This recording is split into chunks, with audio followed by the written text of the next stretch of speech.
When I was a teenager, I had this very clear vision of what I wanted to do with my life. I grew up in DC, I was obsessed with politics, I started interning on Capitol Hill before I even had a driver's license. I had it all planned out. And then in 2008, I did press for the Obama campaign. I was thinking, this is it. This is my moment to be about to emerge into the world, be a real grown-up, and get a job in politics.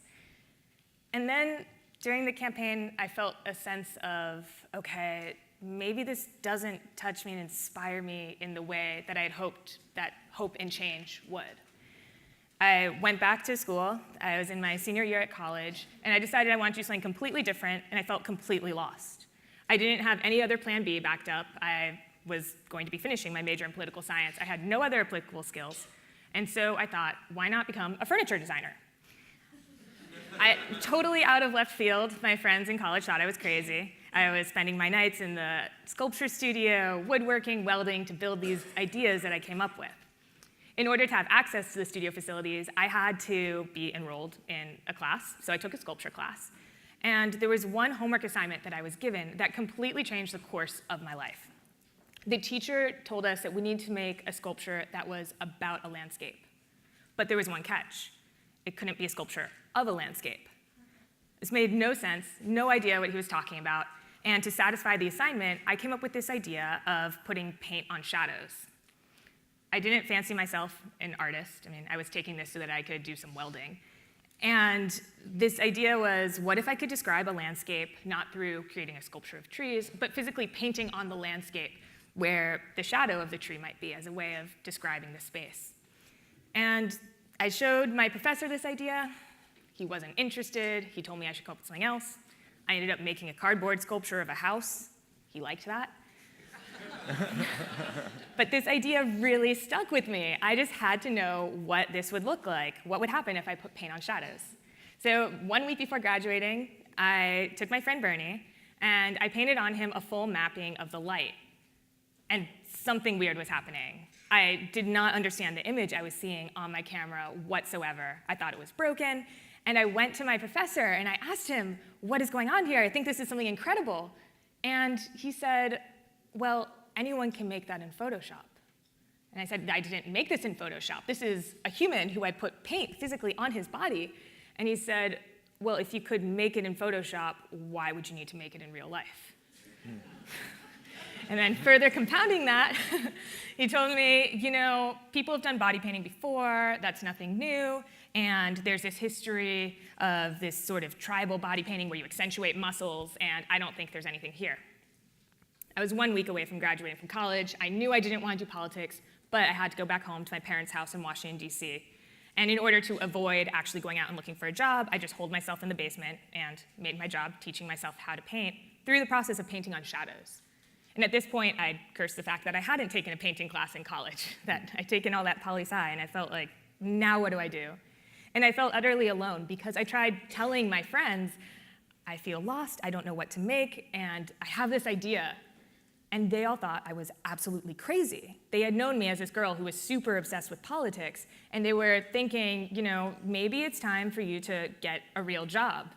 And I was embarrassed to show them my artwork because it was so different than what they were expecting from me. And I was also embarrassed to tell them that I was spending my days putting paint on grapefruits, things that you don't do usually at jobs that involve health insurance benefits. And so when it came to having people to paint on, since that was the lifeblood of the art, turning people into paintings, playing with space, I had to look outside of my normal peer group for some unlikely allies. There was this man who I painted him, took him on the metro, and we had the most amazing adventure together.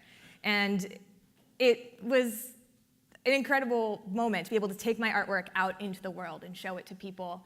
And as I started building more confidence in owning this term of artist, and that, okay, perhaps this is my new identity, even if people that I had previously associated with didn't quite get it, I can build a new community. And I have actually featured here Aza Raskin, who I had painted. He's in the background of this piece. I've been fortunate enough to become known for my work and have the opportunity to do all sorts of amazing things with it. But I find that the more expectations that get put on me, the less it's just terrifying to explore now because people have these expectations. There's something that I know that I can do, And at times when I do feel lost, it feels not like, oh, I have nothing to lose, I could just become a furniture designer. It feels like I am an artist, this is my thing. And I love doing it, but how do I get unstuck?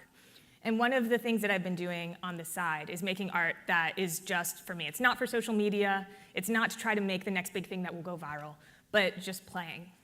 And a primary area of that has been in my personal home. Over 3.5 years, my boyfriend at the time, Chris Hughes, and I turned our house into a fun house. Rainbows everywhere, all sorts of different optical illusions we've been developing, and it's been this amazing way to play and do creative problem solving.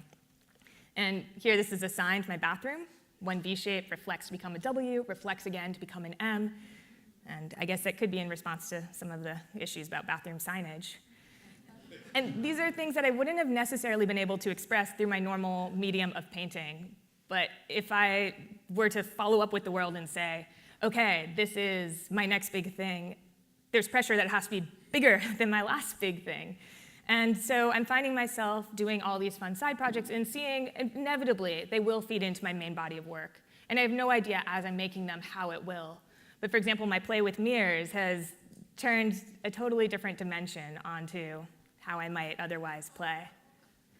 And when I was asked by PopTech to create something here, I asked them, could I do something completely unknown for what I do? And they gave me that permission. Of course, you do whatever. And so I called up my friend, Aza Raskin. We'd actually built this in my bathroom closet back in LA. Neon spandex coming down from the ceiling, diffraction glasses turn the world into rainbows. It's like colors touching you all over your face and body. It's pretty amazing. And so they were gracious enough to let us transform a room of the conference into a fun house. And I want to talk about this collaboration with Aza Raskin.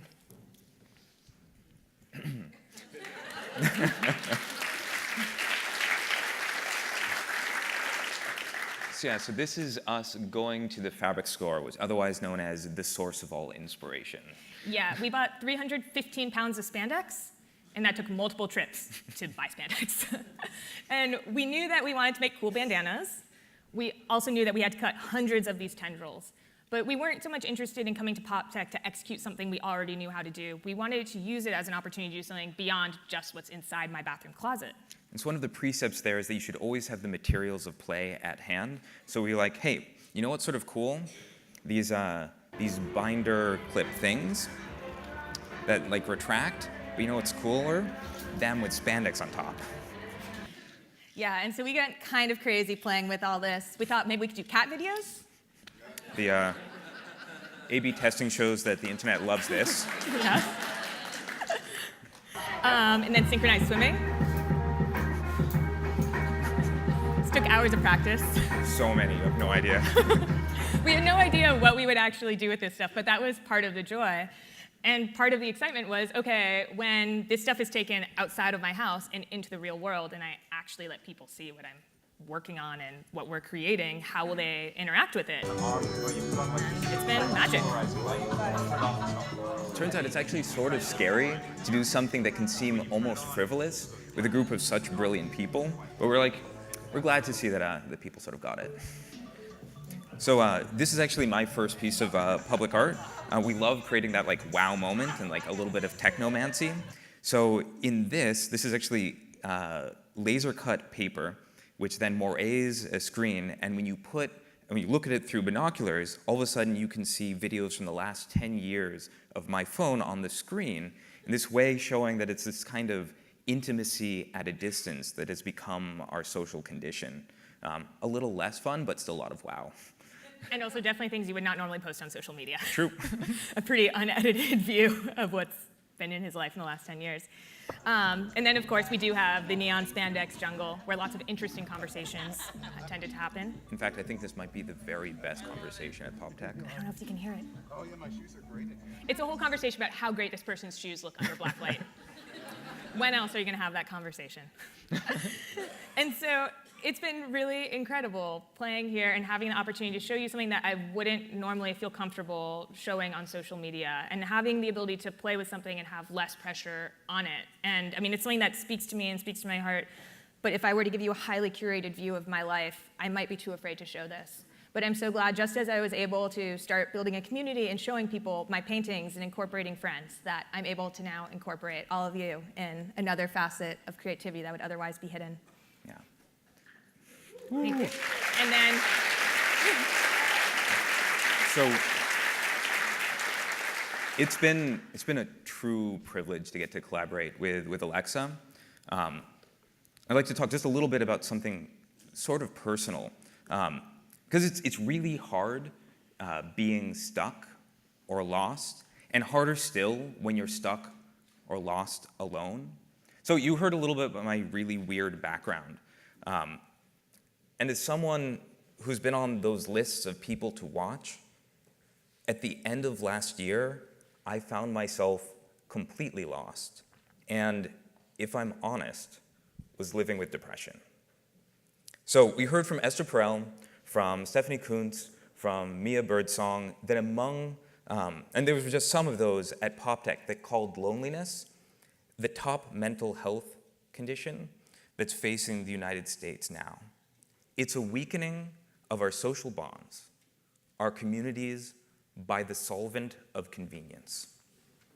And through my work, I honestly feel partially complicit, because technology micro-targets us, subdivides us, it hollows us out as it climbs down our brainstem in search of our attention. Silicon Valley trades what is right for what works as it A/B tests its way towards immorality. So we see the highlight reels of other people's lives, just those photos of smiling faces in amazing places, and it fuels our comparison sickness.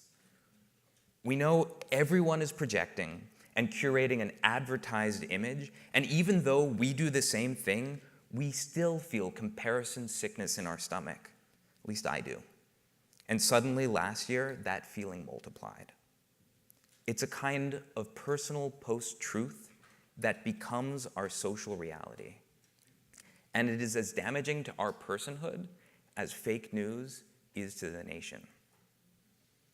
And it's bad enough, this kind of false, remote intimacy, when your feeling of ourself is strong, when we know our vision and which direction we're walking, but when we are lost and unsure of what direction to go, not sure what has meaning or what we are doing with our lives, it is so much worse.